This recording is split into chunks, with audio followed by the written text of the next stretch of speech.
Wabah penyakit mulut dan kuku di Aceh mulai meningkat dan telah menyebar ke 8 kabupaten kota di Aceh yang terindikasi suspek PMK. Akibatnya Polda Aceh mengimbau agar ternak warga dikandangkan supaya mudah untuk divaksin. Wabah PMK pada ternak mulai merambah ke sejumlah kabupaten kota. 8 kabupaten di Aceh dinyatakan suspek wabah PMK, sehingga ribuan ternak yang terindikasi mulai divaksin. 8 kabupaten kota yang suspek berada di wilayah pantai timur Aceh, yakni Aceh Tamiang, Aceh Timur, Kota Langsa, Aceh Utara, Birun, Kabupaten Pidi, Pidi Jaya hingga Kabupaten Aceh Besar. Untuk wilayah barat juga telah ditemukan kasus PMK, sementara di wilayah tengah belum ada laporan indikasi suspek, sehingga warga dihimbau untuk mengurung ternak mereka.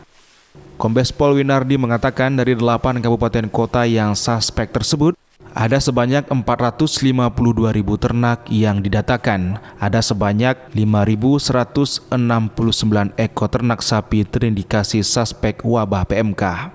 Langkah-langkah yang sudah kita lakukan Polda Aceh, kita sudah melakukan koordinasi dan kolaborasi dengan dinas terkait untuk melakukan pendataan dan pengobatan, termasuk melakukan sterilisasi di tempat-tempat ternak. Kemudian juga kita menghimbau melalui Babin Kamtibmasnya pemilik-pemilik ternak, karena sebagian besar di Aceh ini ternak dilepas liarkan. Kita menghimbau kepada pemilik ternak untuk mengumpulkan dan mengkandangkan ternak-ternak mereka agar dari dinas terkait untuk memberikan vaksin dan pengobatan itu lebih mudah.